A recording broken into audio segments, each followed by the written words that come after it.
Page is 214, Ranga. Yeah, 204 is SABCL. Yes. Then the collected works of Ranga. Yes, Ranga, it is SABCL. Yeah, it's a different one. And 214 is the one. Okay. So, Collected works. that's right. So let's start reading. Only 3 of you, but doesn't matter, we can have our class. The perception of the ignorance. Seema has told me that she can't 30th January, and Pallavi also, she is not joining because she is some other. Pallavi is there. Pallavi is there, Ranga. It's not Pallavi, sorry, Shilpa. I get confused sometimes with names. Shilpa can't come. And Seema also. Ranga, as we are only 3, I am reading first because after this it becomes difficult for me to read. Very good. Then Kiran and Pallavi could read. Yeah. Go ahead. The perception of the ignorance of our assumption of freedom, while one is all the time in the meshes of this lower nature, is the viewpoint at which the Gita arrives, and it is in contradiction to this ignorant claim that it affirms the complete subjection of the ego soul on this plane to the gunas. While the actions are being entirely done by the modes of nature, it says, he whose self is bewildered by egoism thinks that it is his I which is doing them.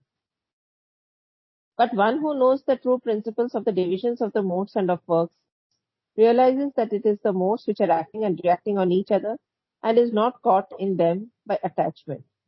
Those who are bewildered by the modes, not knowers of the whole, let not the knower of the whole disturb in their mental standpoint. Giving up thy works to me, free from desire and egoism, fight delivered from the fever of thy soul.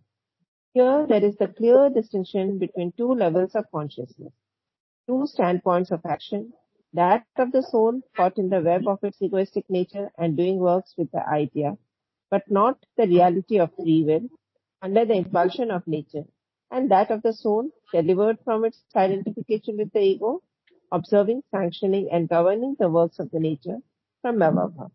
Yeah. So very small paragraph, not a big one. Very clearly, Gita is speaking about when the soul is slave to body, mind, life, is slave to nature. And when it is not slave, it goes to the second level, the Brahmic consciousness, or you call it the witness self, okay, or the Atman. Okay, that's what he's talking about. So when the soul is, or rather your consciousness is identified with the body, mind, life, you have no freedom, but you think you have freedom because of the ego. But when your consciousness rises to the self, the second level, spiritual planes of consciousness, you realize that you were completely a slave in the hands of nature. Okay, that's exactly what he's saying. So, if you think that, if a person thinks that he has no freedom at all, it is true only when you are in ignorance. When you are seeing the physical world and seeing the multiplicity and thinking that it is reality, and also it is the fact that the many are real. So when you see the many and take them to be real, that is one of the best signs of egoism. Egoism means, how do you define egoism? Not realizing the truth of your own being. That's it. So, we'll go through each sentence, but it's pretty clear what he's saying. Okay? The perception of the ignorance of our assumption of freedom. So, the perception of the ignorance of our assumption of freedom. So, first of all, you think that you have freedom, and you are assuming that you have freedom. But when you realize that this assumption is ignorant, you are in the self, isn't it? So, the perception of the ignorance of our assumption of freedom, quite complicated. Okay? You have to start from freedom. And when you assume the freedom, you are actually not free. You are slave to nature. But the ignorance of our assumption, okay, the ignorance of our assumption, the thinking that you are free is itself an ignorance. That's what he's saying. Sorry, I put it differently, but that's what it means. The ignorance. We think we are free, but that is the ignorant position. While one is all the time in the meshes of the lower nature. So, meshes of the lower nature, you are identified with your body, your vital and your mind. You think that you are doing it. Is the viewpoint at which Gita arrives, and it's in contradiction to this ignorant claim that it affirms the complete subjection of the ego soul on this plane to the gunas. Okay? The gunas are sattva, rajas, tamas, your body, mind, life. Individually, your body, mind, life. Universally, the principle of sattva, principle of tamas, principle of rajas. Okay? So, now he is quoting actually chapter 3, verse 27. While the actions are being entirely done by the modes of nature, individually your body, mind, life, universally, sattva, rajas, tamas. They are doing actually. He whose self, while the actions are being done entirely by the modes of nature, it says, he whose self is bewildered by egoism, thinks that it is his I which is doing them. That's our position. Even when we know intellectually and mentally that I am a slave, we are not experiencing our slave. We experience it only when you go to the self. Then you realize that I was ignorant. Okay. But one who knows the true principles of the divisions of the modes and of works, modes are the sattva, rajas, tamas, body, mind, life, realizes that it is the modes which are acting and reacting on each other and is not caught in them by attachment. The one who knows that, he knows that his soul is subject to body, mind, life. He knows that. Those who are bewildered by the modes, not knowers of the whole. The word used in the Gita is akritsnavit, not knowers of the whole, not knowing the reality. Let not the knower of the whole disturb the mental standpoint, their standpoint. So this is what Gita is suggesting. Those who are in knowledge, they should not confuse those who are in ignorance by saying, don't do any work.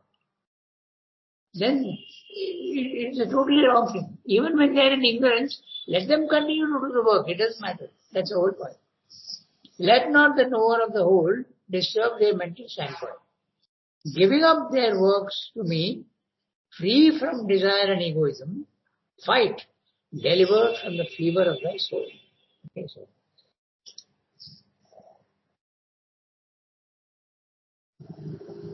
Kartaramiti manyate. This is chapter 3, verse 27 to 30.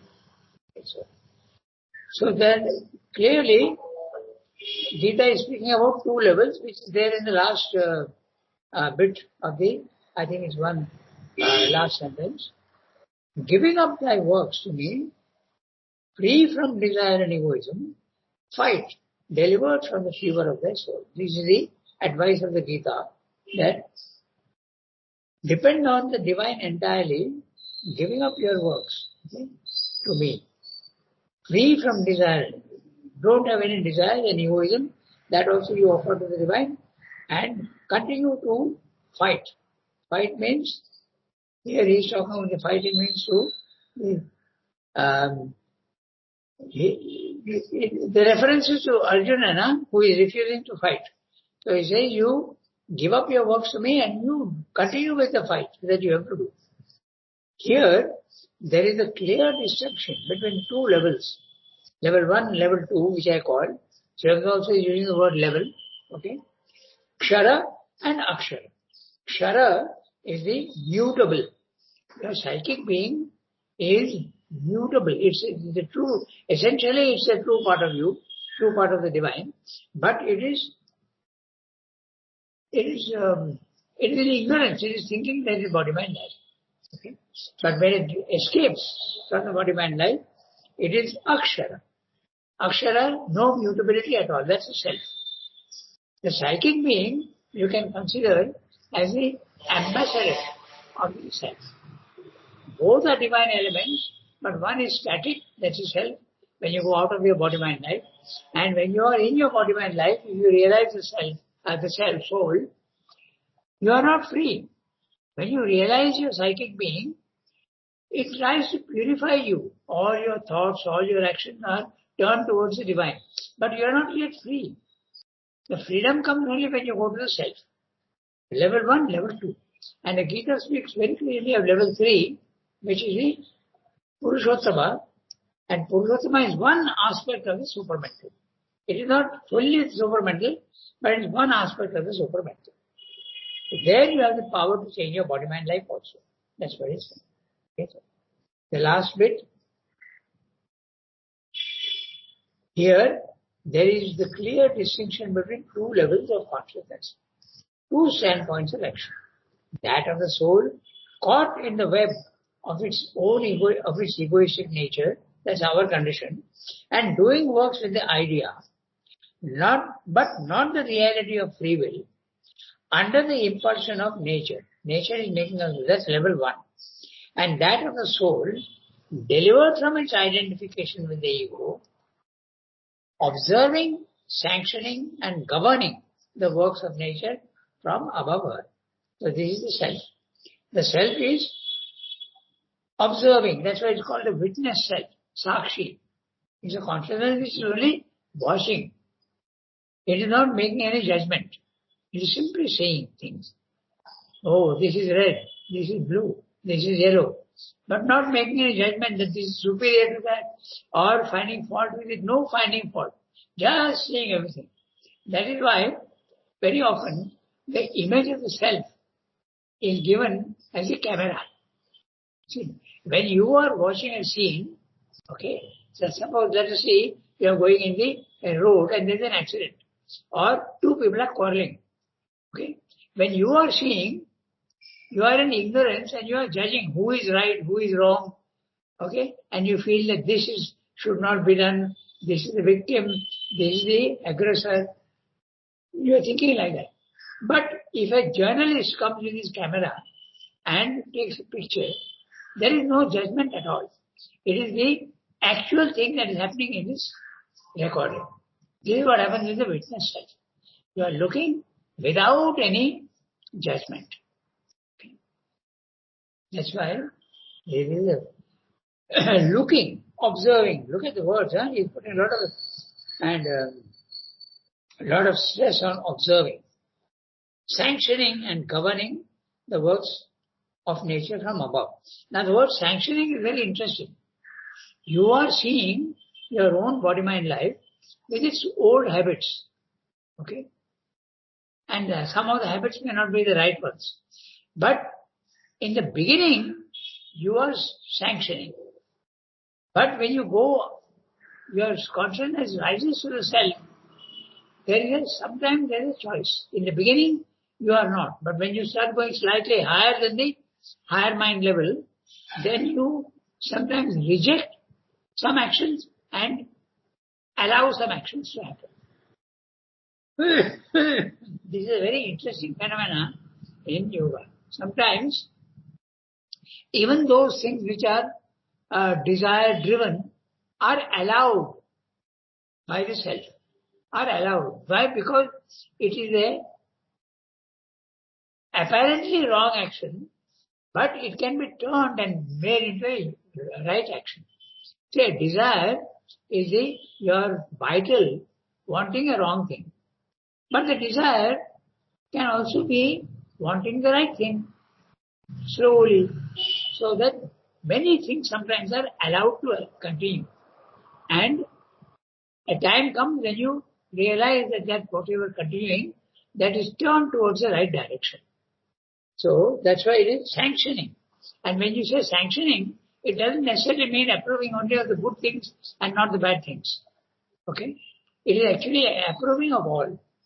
And finally, there is release. So this is what he's saying. We have to be very careful about the word being. When you are self, you are looking at your body-mind life and agreeing to whatever the body-mind life is doing. So that is the reason why The old habits continue for a long time, even when you are free. Okay? No, I always give the example of Durvasa. He is a realized soul. He is living in the Brahmic consciousness. And yet the body, mind, life, there is anger and all these things are already irritability. These things can continue until you are free, entirely free. Okay. We go to the next one, which is a very big para. Okay. We speak of the soul. One page. Okay. Let's read that. So, Pallavi, you read. Yes, Ranga, I'll read. Go ahead. We speak of the soul. We speak of the soul being subject to nature, but on the other hand, the Gita, in distinguishing the properties of the soul and nature, affirms that while nature is the executrix, the soul is always the Lord, Ishvara. It speaks here of the self being bewildered by egoism, but the real self to the Vedantin is the divine, eternally free and self-aware. What then is this self that is bewildered by nature, this soul that is subject to her? The answer is that we are speaking here in the common parlance of a lower or mental view of things. We are speaking of the apparent self, of the apparent soul, not of the real self, not of the true Purusha. It is really the ego which is subject to nature, inevitably because it is itself part of nature, one functioning of a machinery.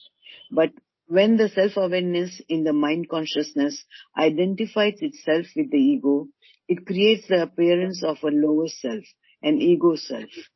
And so too, what we think of ordinarily as the soul is really the natural personality, not the true person, the Purusha, but the desire soul in us, which is a reflection of the consciousness of the Purusha in the workings of Prakriti.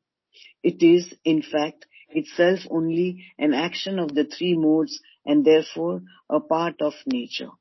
Thus there are, we may say, two souls in us, the apparent or the desire soul, which changes with the mutations of the gunas and is entirely constituted and determined by them, and the free and eternal Purusha, not limited by nature and her gunas.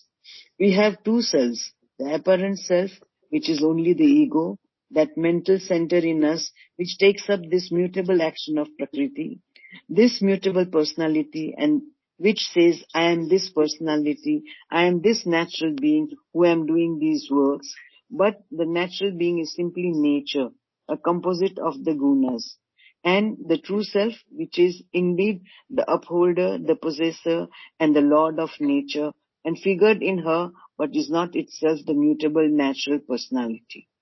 The way to be free must then be to get rid of the desires of this desire soul and the false self-view of this ego. Having become free from desire and egoism, cries the teacher, fight with all the fever of thy soul passed away from thee. Nirasir nirmamo bhutva. Nirashir nirmamo, mama. Mamo bhutva. Becoming that, you get rid of it. Now, this is a very interesting paragraph because on the one hand we are saying the soul is a divine element, and on the other hand we are saying that it is in delusion. How can it be? It's opposite. The self is explaining it's only a way of speaking. Okay. Actually, what we mean is the ego. It is the ego which is under delusion, but the psychic being is very patiently waiting in the background for conditions to improve with the body, mind, life. So when we say that the psychic is under illusion, that is body, mind, life, it's a way of speaking. Actually there are two, as we say. There is an outer nature and there is an inner soul. Inner soul and a psychic being, and also one which is externally, which you think is your soul, your emotional being, the vital. The higher vital you can also say. So you see, he of course is the desire soul. In Life Divine also you have the chapter, the desire soul. Okay. So this is what he's saying. There's a way of speaking only. The soul is... So Ranga, yes. The ego and the desire soul are one. Are the one and the same thing. Almost. Yeah, that's right. When we are in ignorance, we are confusing between the two. Yeah, that's right. Okay, so we read each sentence and see what it says. We speak of the soul being subject to nature. This is what normal people say. They are also talking now, and we are saying the soul is subject to nature. Okay, it's a way of speaking. We speak of the soul being subject to nature, but on the other hand, the Gita is distinguishing the properties of the soul and nature, affirms, in distinguishing the properties of the soul and nature, affirms that while nature is the executrix, the soul is always the Lord, Ishvara. So how can it be? That is explained. It speaks here of the self being bewildered by egoism. The self is not bewildered, it's a way of speaking. That's what it means. But the real self, to the Vedantin, is the divine, eternally free and self-aware. So what then is this self that is bewildered by nature? This soul that is subject to earth? The answer is that we are speaking here in the common parlance. It's a way of speaking. Common parlance about lower or mental view of things. Because it's very difficult to explain in terms, in words. That's why we make this small confusion. The answer is that we are speaking here in a common parlance. So we are speaking of our lower or mental view of things. We are speaking of the apparent self or the apparent soul, not of the real soul. The real self is always free. That's what he said. Not of the Purusha, not of the true Purusha. It is really the ego which is subject to nature, inevitably, because it is itself part of nature. Ego is a construction of nature, okay? Particularly in man. The ego is constructed in animals in a very, very rudimentary fashion. There is this very, very vague ego in animals. But in man, it becomes very, very clear. It is constructed by the mind. Nature, mental nature constructs the ego. You think you are this. That's it. But the ego is unsubstantial. It simply dissolves when you realize the self. It is really the ego which is subject to nature, inevitably, because it is itself part of nature. Your ego, the one you think that this is me, is actually a construction of nature. And all constructions of nature, like your thoughts and your desires, they are transient. There is no reality to them. They simply disappear afterwards. Even your desires will disappear, okay, which seems to be so strong. But they also disappear when you go to the self. So, part of nature, one functioning of a machinery. The machinery is body-mind-life. It's absolutely a machine. Now, that's really a very interesting question which is not really related to essence of the Gita or the Gita itself, but the AI, artificial intelligence. It is stunning what man has discovered. You have an artificial intelligence software which you put into it, which is doing all the works that you are doing. Okay? We have experimented. Ravi has experimented, Mother India editor, he has experimented, Narad has experimented, others also have experimented. You just ask AI, okay, artificial intelligence, if you have got the chat GTP, if you have got, you tell it, please give me a poem which is very similar to Savitri. It will do it. It will give you. And very, very, very convincing. Or if you tell, explain to me Sri Aurobindo's philosophy, the Advaitic philosophy, explain to me. It will do it because it gathers all the information that is available. So when you are thinking, what are you actually doing? You are utilizing all the information that you have had and your brain is loaded with the information that you had earlier. That's what. Now the information loaded on the internet is 10 times more than the information that you have. That's why it accesses all this information and makes an essay or a poem or whatever. Okay? So it's very interesting. And people are getting frightened. They are saying that Artificial intelligence is the most dangerous. It will take over man. Okay? But actually the truth is that you have only realized. The science has not yet realized that. But those who are in the spiritual field, they know immediately that your body, mind, life is actually working under the modes of nature. So the computer also is under the modes of nature, and you are feeding it information. Okay? Mechanically it is accessing all the information because it's a mind level and giving you something which is very, very convincing. So it is true that you can use the body, mind, life for good work, but the only difference between your brain and the information in the software in the computer is that the information put into the internet is 10 times more than what you have in your brain. That's the only thing. Because all the information, and note interestingly that sometimes your information is wrong also. So if you ask the computer whether your opinion is right or wrong also, it will give you. Because it can, there are elements which are saying, which have been put into the computer saying this is fake news. So the computer is capable of accessing that also. Okay? So it's very interesting.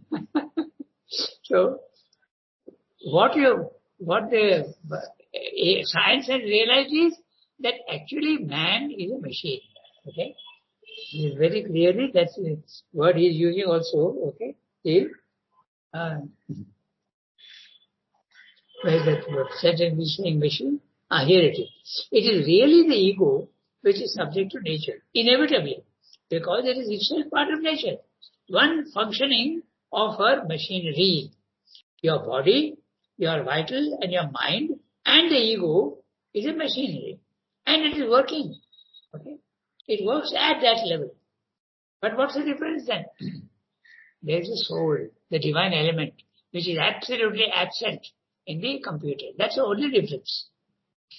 So long as you think that you are the body, mind, life, you are making a very big mistake. That even a machine can do. And better than you. That's the thing. The fear that man has got, okay, that AI will take over and become master and you will become a slave, all this is not really necessary to think in that way. It's a very big discovery and people are getting frightened about it. Also, if you tell an ordinary man that you are only a machine, you are not a person who can decide and you have no freedom. If he really believes you, he will get frightened in the beginning. My God, what am I? I'm nothing but a machine. Then who am I? That's the start of the yogic process. Then you realize that you are not the body, mind, life, and you are. So you start trying to. How do you find out the self in the yoga and the psychic being? By yoga. And there are 100,000 ways of yoga. So you can. Once you realize that you are the self, the psychic being, then there is no more fear for you. Okay. Ranga, Yes. Ranga, Yes. one difference between AI and human being is that also the vital, no emotions. It doesn't have that. Actually, the emotions also are part of the vital, and that's a machinery. Okay. Even the computer can also get angry with you. It reacts in that way. It's not a machinery. It's a soul element that is missing. The vital is the energy. By the way, the vital is in a computer. There are three parts. There is the physical computer, your screen, okay, and your processor. That's the physical part, is the body. Then you have the energy. The vital is the power that you are putting into it, the electricity that you are putting into it. So that also is exactly, it's only power. And finally you have the mind, which is the software. The software is the mind. Okay? So it's very similar. The only difference is that there is this soul element. Okay? So like Ranga, when someone is sad, a person, a friend can console that person, but a computer can't or a AI can't, no? I understand that if you put all the information possible, full information if you put in, it will be able to do that. For instance, nowadays they are even using robots for taking your order in a restaurant. Okay? So, and okay, I think I should send you one. There are videos coming out which are saying, I am an artificial, there is a picture of a girl and she says, I am artificially created. I am AI, but I can interact with you. So ask me any question and I will answer. So it is absolutely like that. So your idea that emotions the computer can't have, it can have. It can react because the vital element in it can react. Okay, so that's another thing altogether. But I went into the subject because the AI has come, science has come to the fact that a machine can do all the work that man is doing. And that's why nowadays, employment is becoming a big issue.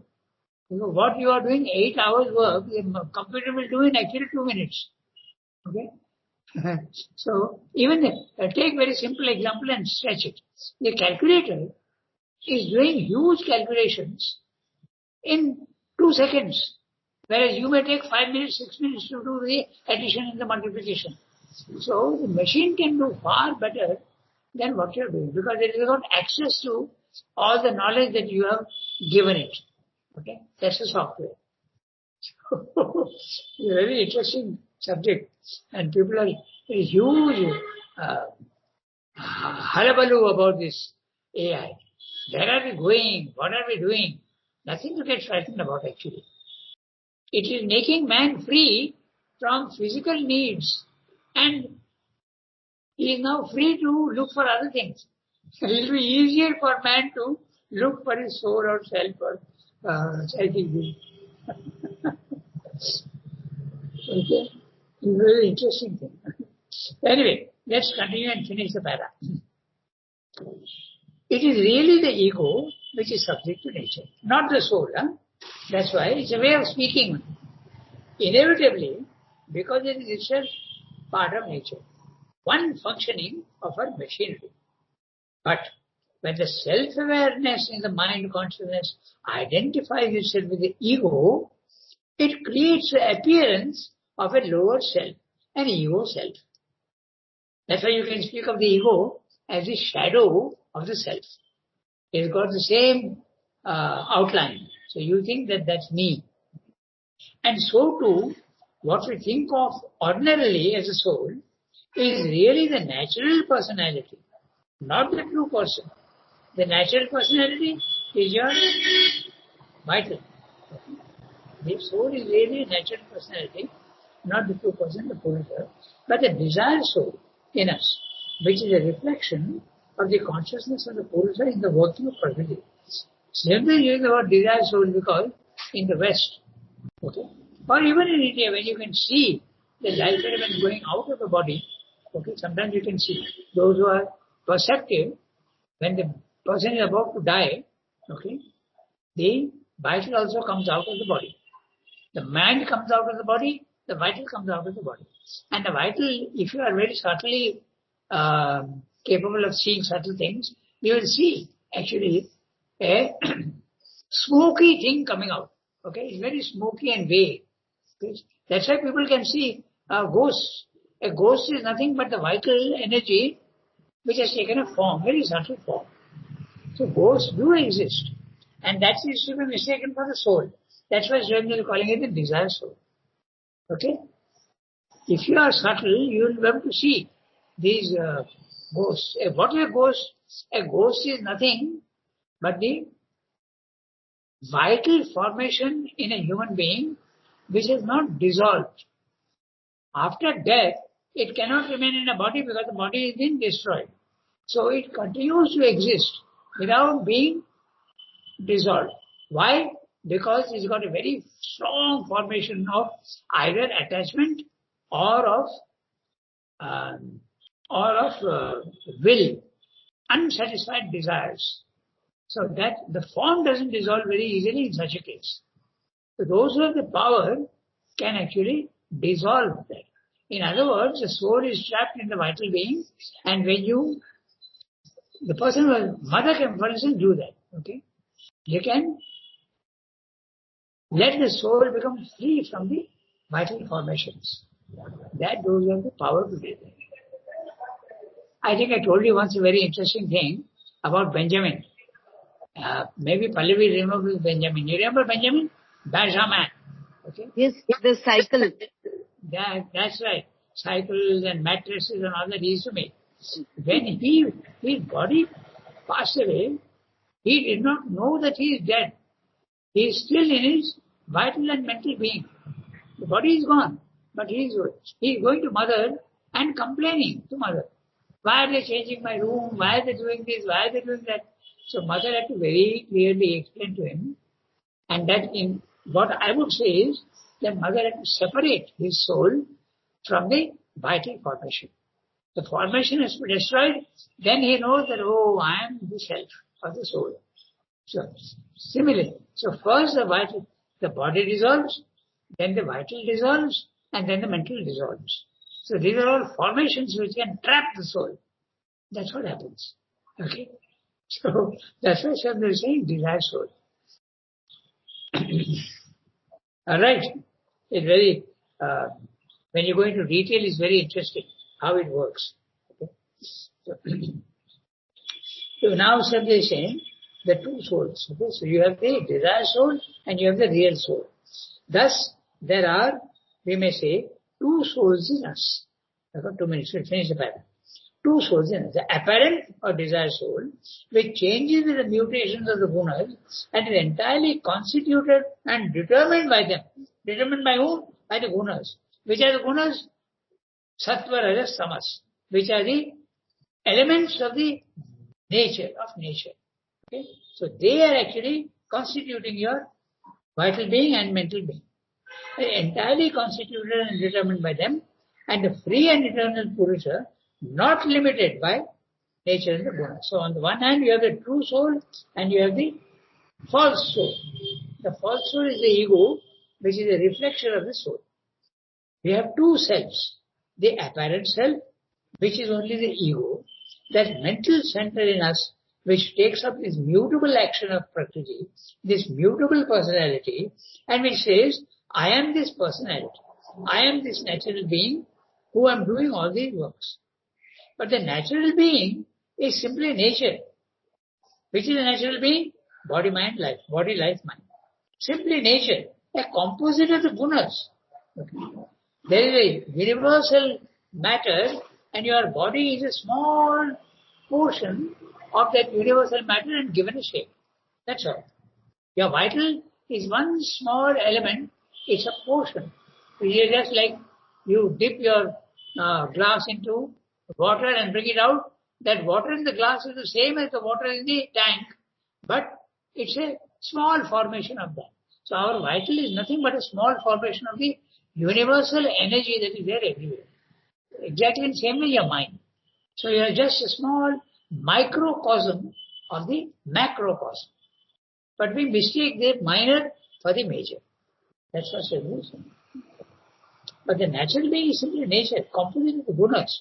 And the true self, which is indeed the upholder, the possessor, and the lord of nature, and figured in her, but is not itself the mutable natural personality. The way to be free must then be to get rid of the desires of this desire soul and the false self-view of this ego. Having become free from desire and egoism, cries the teacher, fight. He is telling Arjuna, continue to fight.